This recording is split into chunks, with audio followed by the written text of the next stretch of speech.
Assalamualaikum warahmatullahi wabarakatuh. Terima kasih atas kesempatannya.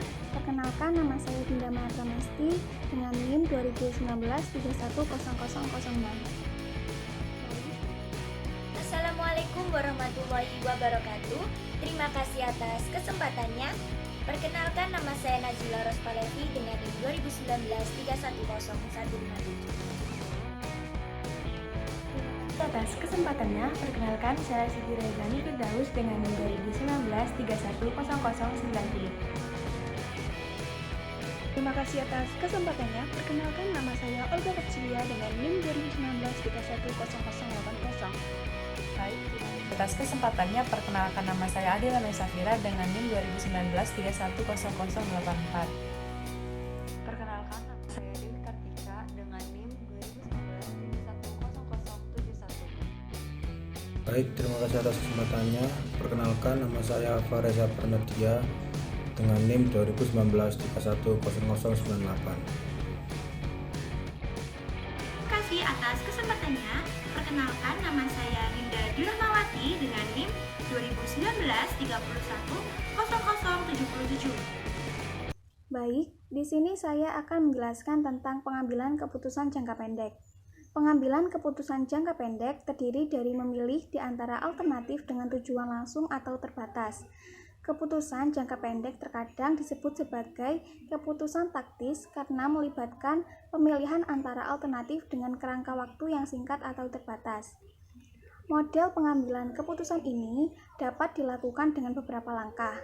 Langkah yang pertama yaitu kenali dan definisikan masalahnya. Ketika mendefinisikan permasalahan, kita perlu menentukan di mana titik permasalahan yang ada. Langkah yang kedua yaitu identifikasi alternatif sebagai solusi yang mungkin. Setelah mengidentifikasi permasalahan yang ada secara detail, maka sekarang waktunya untuk membuat beberapa pilihan yang bisa kita pilih untuk mencari solusi alternatif yang efektif. Langkah yang ketiga yaitu identifikasi biaya dan keuntungan yang berhubungan dengan setiap alternatif yang layak. Pada langkah ini, biaya dan keuntungan yang terkait dengan setiap alternatif akan diidentifikasi dan biaya yang jelas tidak relevan dapat dihilangkan dari pertimbangan. Langkah yang keempat yaitu perkirakan biaya dan keuntungan yang relevan untuk setiap alternatif yang layak. Nah, di sini kita hanya akan membandingkan biaya yang relevan karena jika dimasukkan biaya yang tidak relevan, seringkali menambah biaya pengumpulan data yang tidak perlu dan kebingungan dalam rangka mengkomunikasikan informasi tambahan yang tidak relevan dengan analisis yang diberikan. Langkah yang kelima yaitu menilai faktor kualitatif.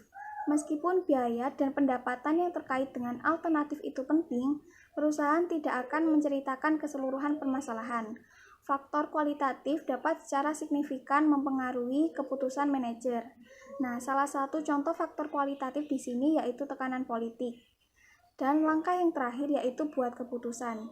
Jika semua biaya dan manfaat yang relevan untuk setiap alternatif telah dinilai dan faktor kualitatif telah dipertimbangkan, maka untuk langkah terakhir yaitu pembuatan keputusan. Sekian presentasi dari saya. Wassalamualaikum warahmatullahi wabarakatuh.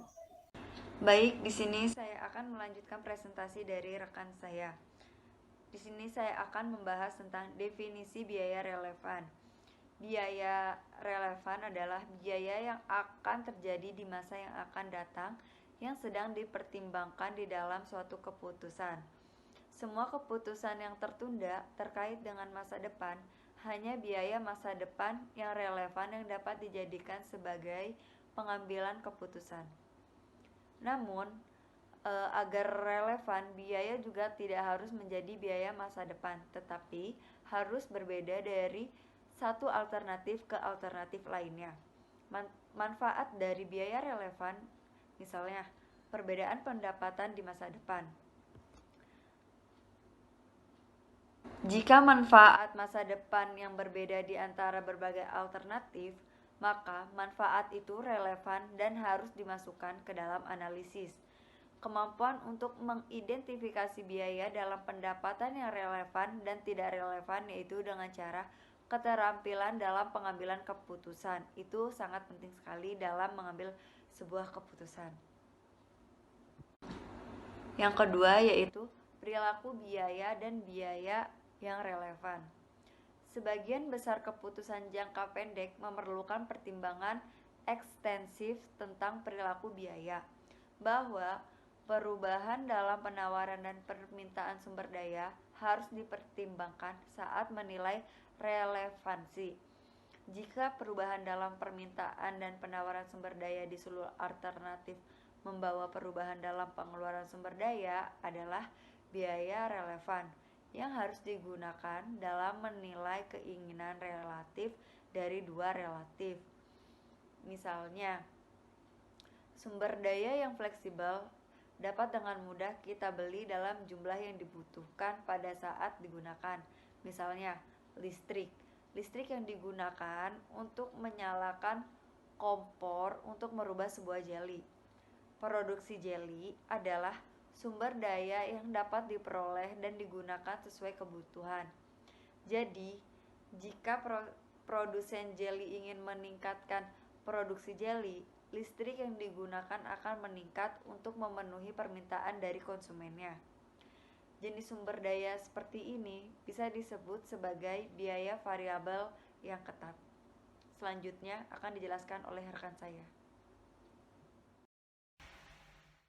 Baik, di slide ini saya akan menjelaskan terkait beberapa aplikasi biaya relevan umum. Nah, penetapan biaya yang relevan adalah nilai dalam menyelesaikan berbagai jenis masalah. Secara umum, aplikasi ini mencakup keputusan, yaitu yang pertama, untuk membuat atau membeli sebuah komponen. Yang kedua, yaitu untuk menerima pesanan khusus dengan harga yang lebih murah dari biasanya. Yang ketiga, yaitu untuk mempertahankan atau melepaskan segmen atau lini produk. Dan yang keempat, yaitu untuk memproses lebih lanjut produk bersama atau menjualnya pada titik pemisahan. Kemudian, di sini saya juga akan menjelaskan keputusan membuat ataupun membeli. Nah, biasanya ini manajer itu seringkali menghadapi keputusan apakah akan membuat produk tertentu ataukah membelinya dari pemasok luar. Nah, juga produsen ini biasanya juga mungkin perlu mempertimbangkan apakah akan membuat atau membeli komponen yang digunakan dalam produksi.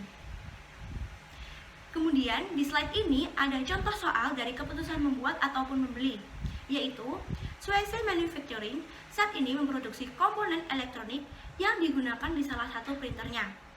Dalam 1 tahun, Swayze akan mengalihkan produksi ke printer jenis lain, dan komponen elektronik tidak akan digunakan.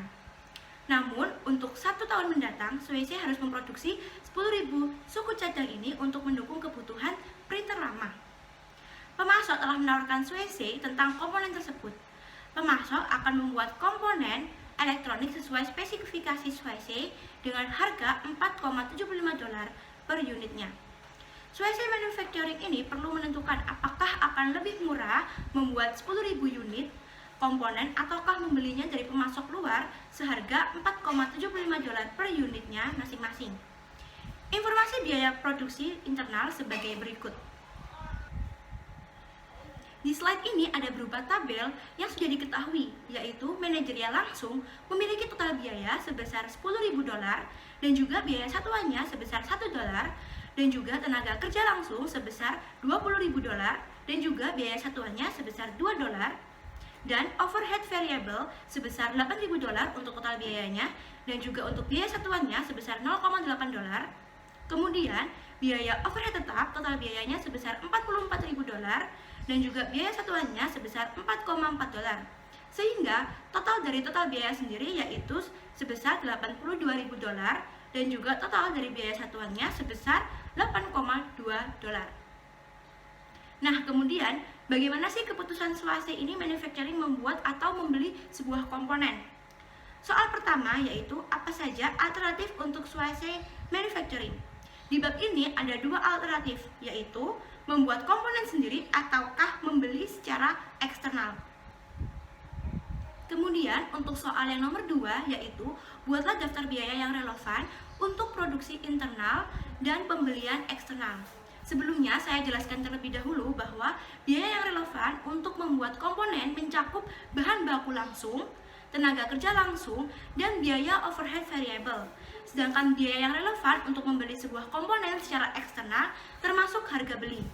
Kemudian di sini ada tabel yaitu Yang pertama, material langsung untuk alternatif membuatnya sebesar $10.000, kemudian untuk tenaga kerja langsungnya sebesar $20.000, dan juga untuk overhead variable-nya sebesar $8.000, dan juga di alternatif membuat ini kita tidak memasukkan biaya pembelian, sehingga total biaya relevan sendiri dari alternatif membuat yaitu sebesar $38.000. Kemudian untuk alternatif membelinya, kita hanya memasukkan biaya pembeliannya saja, sehingga biaya pembelian di alternatif membeli yaitu sebesar $47.500. Sehingga total biaya relevan dari alternatif membeli sendiri yaitu sebesar $47.500. Kemudian di sini ada cara menghitung biaya pembuatannya sendiri. Nah, biaya pembuatannya sendiri ini terhitung dari material langsung sejumlah $10.000 dijumlahkan dengan tenaga kerja langsung sejumlah $20.000 dan juga dijumlahkan oleh overhead variable sebesar $8.000 dan dikurangi biaya pembelian sebesar $47.500 sehingga total biaya relevan dari biaya pembuatan sebesar $9.500. Nah, di sini bagaimana sih cara mencari atau cara menghitung biaya pembelian sendiri? Cara menghitung biaya pembelian yaitu dengan cara $4,75 per unitnya dikalikan dengan 10.000 unit yaitu menghasilkan $47.500. 4,75 per unitnya dan juga 10.000 unitnya sudah diketahui di soal. Baik, selanjutnya yaitu soal nomor 3. Alternatif mana yang lebih hemat biaya dan seberapa banyak? Alternatif yang lebih murah yaitu sebesar $9.500 untuk membuat komponen sendiri. Karena mengapa? Karena biaya membuatnya lebih rendah dibandingkan dengan biaya membelinya. Sehingga ini merupakan keputusan terbaik bagi perusahaan. Kemudian untuk slide selanjutnya yaitu slide nomor 4. Di sini ada soal yaitu diasumsikan bahwa biaya overhead tetap mencakup biaya $10.000 yang dapat dihindari jika komponen dibeli secara eksternal. Alternatif mana yang lebih hemat biaya dan seberapa banyak? Maka di sini ada tabel yaitu sama yang seperti sebelumnya. Material langsung untuk alternatif membuat sebesar $10.000, kemudian tenaga kerja langsung sebesar $20.000 untuk alternatif membuatnya, dan juga overhead variable sebesar $8.000 untuk alternatif membuatnya, dan di sini ditambahkan dengan biaya overhead tetap yang bisa dihindari yaitu sebesar $10.000. Kemudian biaya pembelian tidak dimasukkan ke alternatif membuatnya. Maka total biaya relevan untuk alternatif membuat ini sebesar $48.000. Kemudian untuk alternatif membelinya di sini sendiri seperti sama kayak sebelumnya, yaitu kita memasukkan biaya pembelian sebesar $47.500. Sehingga total biaya relevan untuk alternatif membeli sendiri ini yaitu $47.500. Kemudian bagaimana dengan menghitung biaya pembuatannya? Untuk menghitung biaya pembuatannya dengan cara menjumlahkan material langsung, kemudian tenaga kerja langsung, kemudian menjumlahkan overhead variable, dan juga menjumlahkan biaya overhead tetap yang bisa dihindari, dan mengurangi biaya pembelian.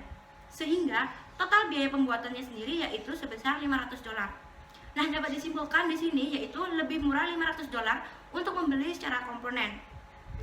Mengapa? Karena di sini harga membeli alternatif membelinya lebih rendah dibandingkan alternatif membuatnya sendiri.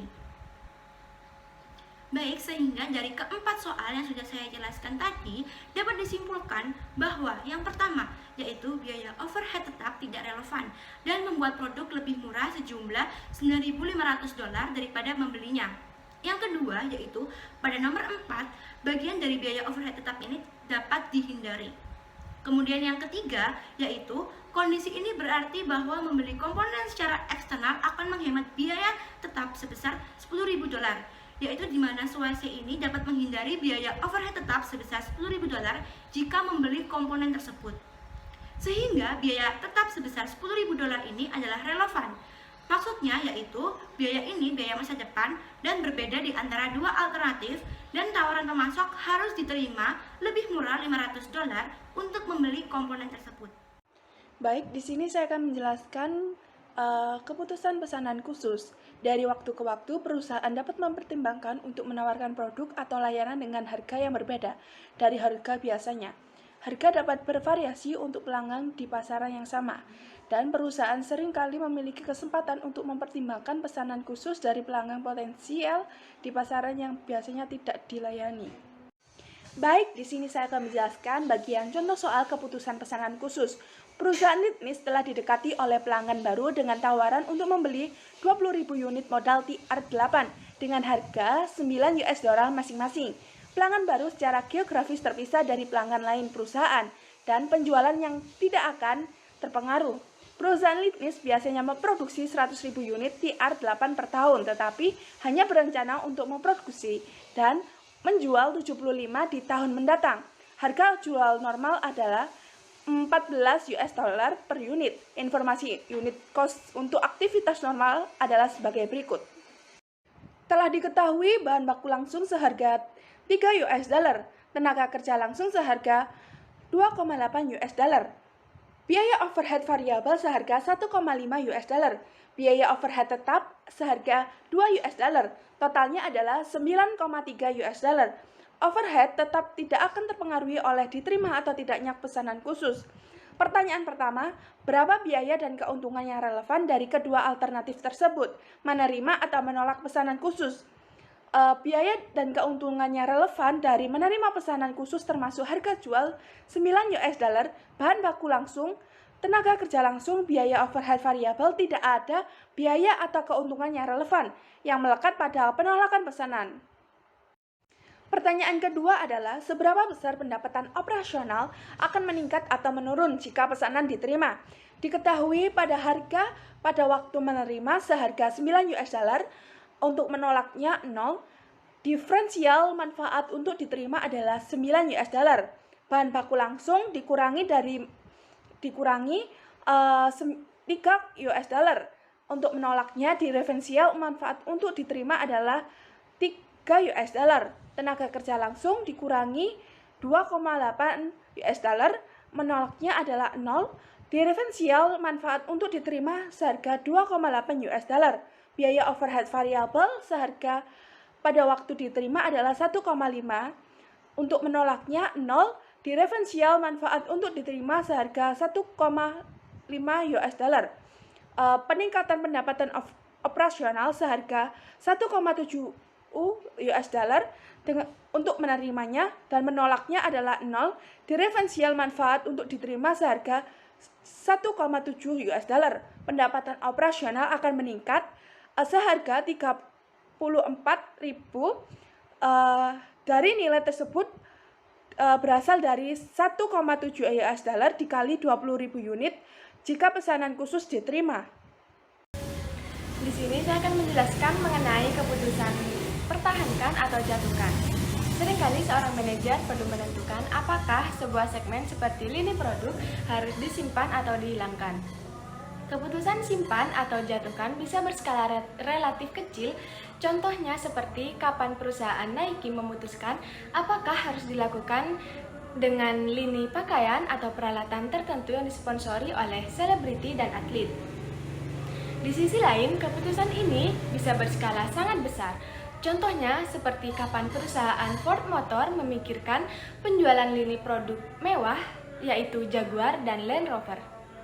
Keputusan semacam itu juga dapat melibatkan aset fisik yang besar, seperti kapan MGM Resort International di Las Vegas memikirkan apakah akan menghancurkan hotel mewahnya atau tidak sebelum dibuka sebagai akibat dari masalah konstruksi dan rekayasa. Laporan tersegmentasi yang disiapkan dengan biaya variabel memberikan informasi yang berharga untuk keputusan simpan atau jatuhkan. Margin kontribusi segmen dan margin segmennya berguna dalam mengevaluasi kinerja segmen. Namun, sementara laporan tersegmentasi memberikan informasi yang berguna untuk keputusan simpan atau jatuhkan.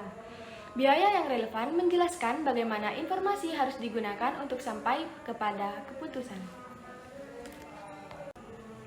Selanjutnya yaitu sebagai contoh, pertimbangkan Norton Material yang memproduksi balok beton, batu bata, dan ubin atap. Dan laporan laba rugi segmen sebagai berikut untuk tahun depan. Pendapatan penjualan dari balok yaitu sebesar $500, pendapatan penjualan dari batu bata yaitu sebesar $800, sedangkan pendapatan penjualan dari ubin yaitu sebesar $150. Jadi, total pendapatan penjualan yaitu sebesar $1.450. Setelah itu, diketahui juga yaitu biaya variabel. Biaya variabel dari balok yaitu sebesar $250, biaya variabel dari batu bata sebesar $480, sedangkan biaya variabel dari ubin yaitu sebesar $140. Jadi total biaya variabelnya yaitu sebesar $870. Setelah kita mengetahui nilai nominal dari pendapatan penjualan serta biaya variabel, kita bisa menghitung margin kontribusinya, yaitu dengan cara pendapatan penjualan dikurangi dengan biaya variabel. Untuk balok, yaitu margin kontribusinya sebesar $250. $250 itu didapatkan dari $500 dikurangi dengan $250 atau pendapatan penjualan dikurangi dengan biaya variabel. Margin kontribusi untuk batu bata yaitu sebesar $320. $320 tersebut didapatkan dari $800 dikurangi dengan $480. Sedangkan margin kontribusi dari ubin yaitu sebesar $10. $10 itu didapatkan dari $150 dikurangi dengan $140. Jadi total margin kontribusinya yaitu sebesar $580. Dari mana sih kita dapat mengetahui jumlah total margin kontribusi? Yaitu dengan cara menambahkan antara $250 dengan $320 dan $10. Setelah itu, setelah kita mendapatkan margin kontribusinya, kita bisa mengurangi dengan biaya tetap yaitu biaya iklan, biaya gaji, dan biaya depresiasi. Untuk balok tersendiri, biaya iklannya yaitu sebesar $10, batu bata biaya iklannya yaitu sebesar $10, dan ubin biaya iklannya yaitu sama $10. Jadi total untuk biaya iklan yaitu $30. Sedangkan biaya gaji dari balok yaitu sebesar $37, biaya gaji untuk batu bata yaitu sebesar $40, dan biaya gaji untuk ubin yaitu sebesar $35. Jadi total biaya gaji semuanya yaitu sebesar $112. Nah, selanjutnya biaya depresiasi untuk balok yaitu sebesar $53. Biaya depresiasi untuk batu bata yaitu sebesar $40, dan biaya depresiasi untuk ubin yaitu sebesar $10. Jadi total depresiasinya yaitu sebesar $103. Nah, setelah kita mengurangi dengan biaya iklan, gaji, dan depresiasi, kita bisa menghitung jumlah margin segmen. Margin segmen yaitu didapatkan dari margin kontribusi dikurangi dengan biaya tetap, yaitu yang terdiri dari biaya iklan, biaya gaji, dan depresiasi.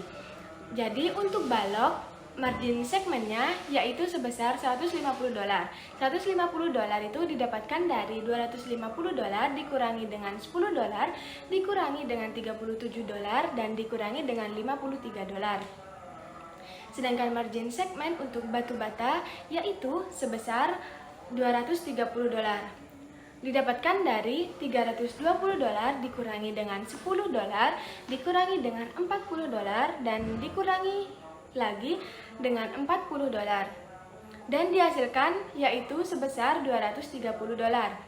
Sedangkan untuk ubin, margin segmennya didapatkan sebesar minus $45, yaitu didapatkan dari margin kontribusi untuk ubin yaitu sebesar $10 dikurangi dengan biaya iklan sebesar $10 dan biaya gaji sebesar $35 dan depresiasi sebesar $10. Jadi untuk margin segmen untuk ubin yaitu sebesar minus $45. Jadi total untuk margin segmennya yaitu sebesar $335. Kinerja yang diproyeksikan dari garis ubin atap menunjukkan margin segmen negatif. Reaksi pertama Presiden Norton Material adalah mencoba meningkatkan pendapatan penjualan ubin atap, kemungkinan melalui promosi penjualan yang ditambah dengan kenaikan harga jual. Namun dengan banyak pertimbangan, ia memilih untuk menghentikannya. Dia beralasan bahwa perusahaan akan kehilangan total $10.000 dalam margin kontribusi, tetapi akan menghemat $45 dengan menghentikan supervisor ini dan menghilangkan anggaran iklannya. Selanjutnya yaitu contoh soal dari soal yang diketahui sebelumnya. Contoh soal yang pertama yaitu buatlah daftar keuntungan dan biaya yang relevan untuk setiap alternatif. Dan yang kedua yaitu alternatif mana yang lebih hemat biaya dan seberapa banyak. Untuk jawaban yang pertama yaitu manfaat dan biaya yang relevan dari pemeliharaan lini ubin atap meliputi penjualan yaitu sebesar $150, biaya variabel yaitu sebesar $140, biaya iklan sebesar $10, dan biaya pengawasan atau biaya gaji yaitu sebesar $35. Tidak satu pun dari keuntungan dan biaya yang relevan untuk menjaga garis ubin atap akan terjadi di bawah alternatif penurunan. Lebih hemat dan seberapa banyak. Penjualan ketika kita menjaga yaitu sebesar $150, ketika penurunan yaitu sebesar $0, dan diferensial jumlah untuk menjaga yaitu sebesar $150. Dan diketahui juga biaya variabel yaitu sebesar $140 ketika kita menjaga dan penurunan sebesar $0, sehingga diferensial jumlah untuk menjaga yaitu sebesar $140. Nah, setelah itu kita bisa mencari nominal margin kontribusi dengan cara penjualan dikurangi dengan biaya variabel. $150 dikurangi dengan $140 yaitu sebesar $10. Untuk penurunan yaitu sebesar $0 dan diferensial jumlah untuk menjaga yaitu $10. Setelah kita mengetahui nominal margin kontribusi, kita bisa mengurangi dengan biaya iklan, biaya pengawasan. Untuk ketika kita menjaga, margin kontribusi $10 dikurangi dengan biaya iklan $10 dan dikurangi dengan biaya pengawasan sebesar $35. Jadi total keuntungannya adalah minus $35. Sedangkan ketika penurunan yaitu $0 dan diferensial jumlah untuk menjaga yaitu sebesar $35. Jadi total keuntungannya yaitu $35 dan rugi. Selisihnya adalah $35 untuk menggantikan garis ubin atap. Selanjutnya akan dijelaskan oleh rekan saya.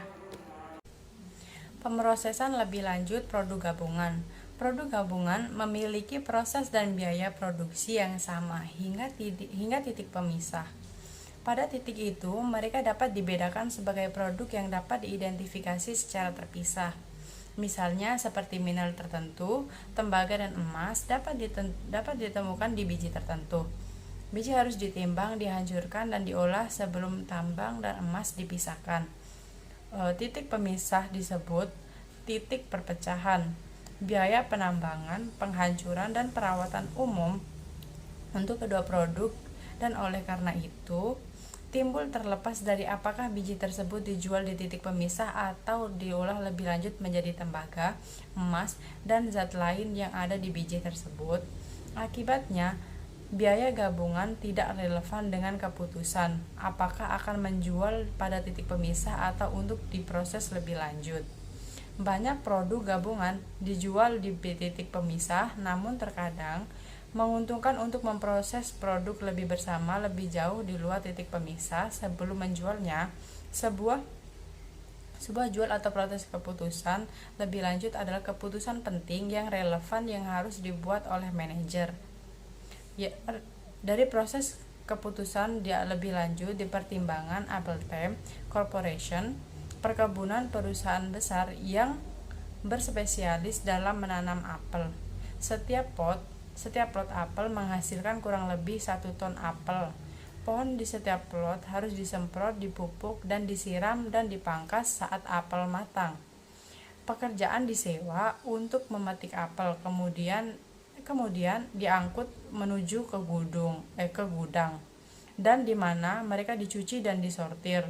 Perkiraan biaya untuk semua aktivitas ini termasuk pemrosesan adalah sebesar $330 per tahunnya. Apel diurutkan menjadi 3 tingkat, yaitu apel A, B, dan C, ditentukan berdasarkan ukuran dan noda. Apel besar tanpa noda, memar, lubang cacing, dan sebagainya disortir ke dalam satu wadah diklasifikasi sebagai wadah grade A. Apel kecil tanpa noda disortir ke dalam wadah kedua dan diklasifikasi sebagai grade B.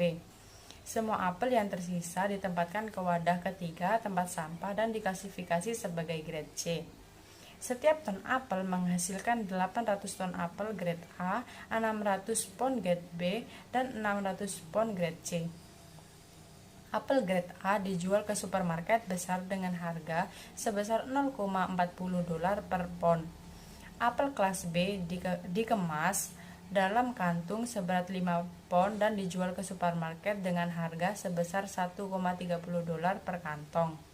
Biaya setiap kantong adalah $0,05. Apel kelas C diproses lebih lanjut dan dibuat menjadi saus apel. Saus ini dijual dalam kaleng 16 on seharga $0,75 masing-masing. Biaya pemrosesan adalah $0,10 per pon apel. Output terakhir adalah 500 kaleng 16 on. Sebuah jaringan supermarket besar baru-baru ini meminta agar apel memasuki 16 ons kaleng isi pie apel, yang mana rantai tersebut bersedia membayar sebesar $0,90 per kaleng. Apel menentukan bahwa apel grade B akan cocok untuk tujuan ini dan memperkirakan biaya sebesar $0,24 per pon. Untuk memproses apel menjadi isian pie, outputnya akan menjadi 500 kaleng. Bahkan yang terdapat pada buku mengilustrasikan keputusan untuk menjual apel tingkat B pada titik pemisah atau pada titik memproses lebih lanjut menjadikan isian pie.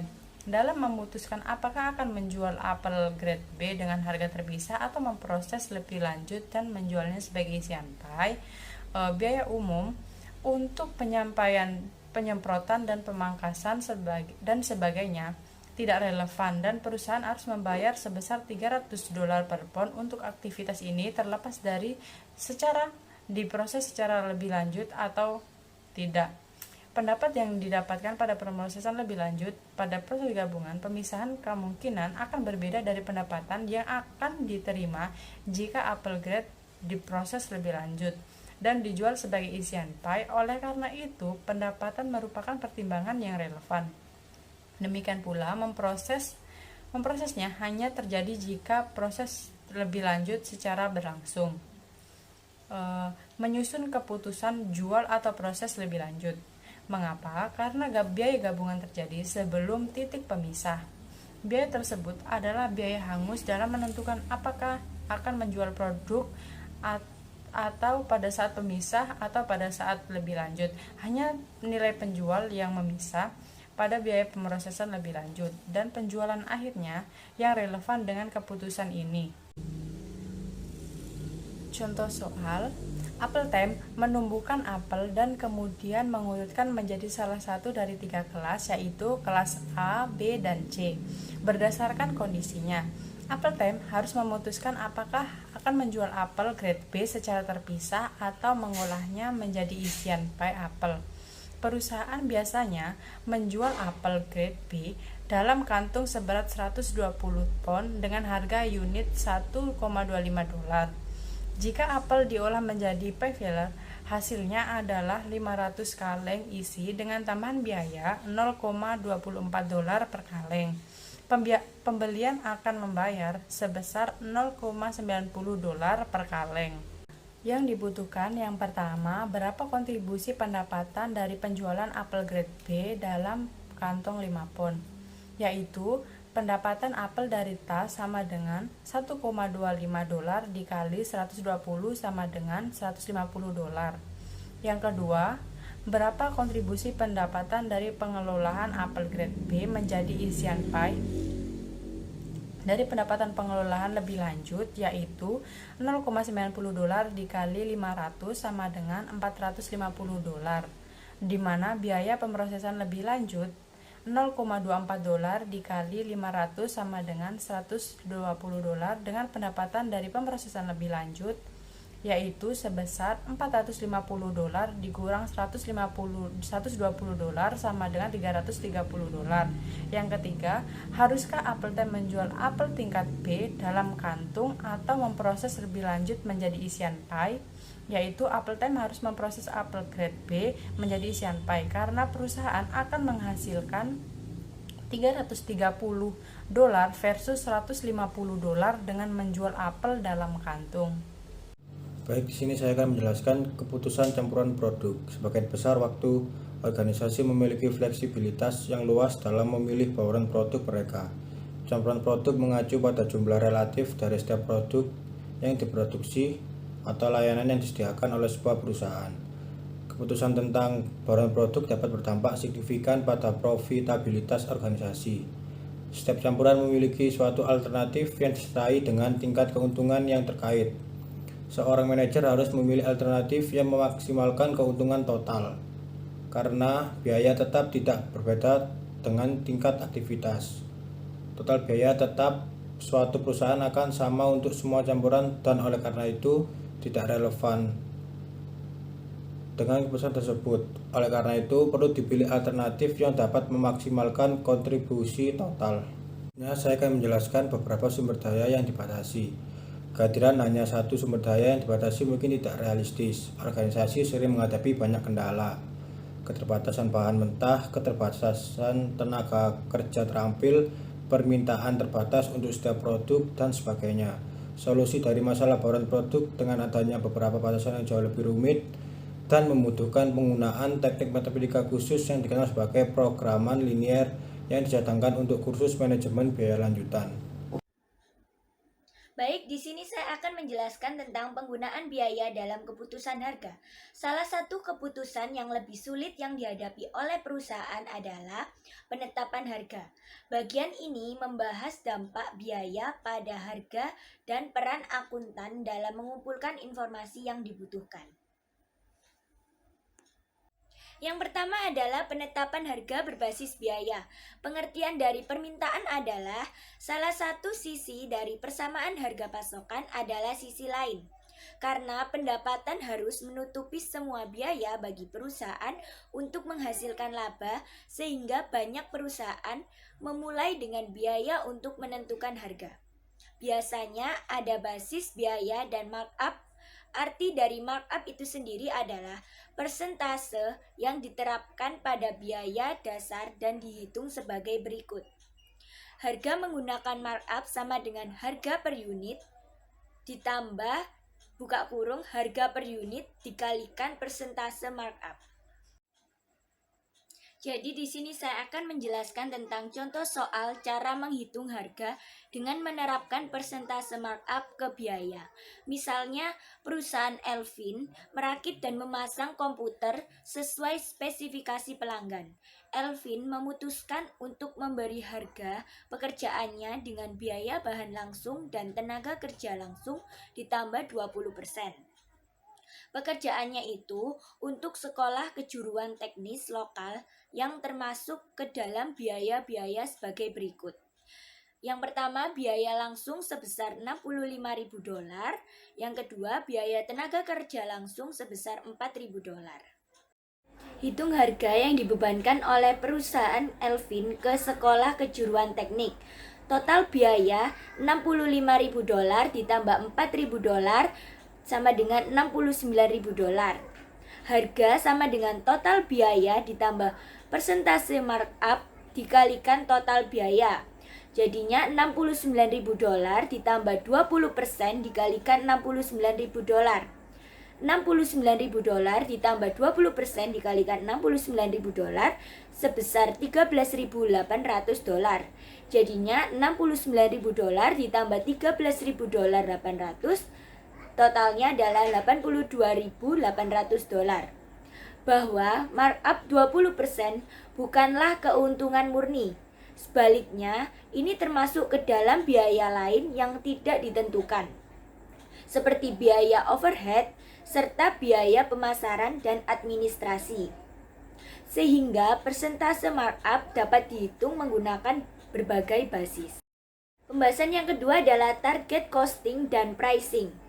Biaya target atau biasa disebut dengan target costing adalah metode penentuan harga pokok suatu produk atau jasa berdasarkan target harga atau target price yang bersedia dibayar oleh pelanggan.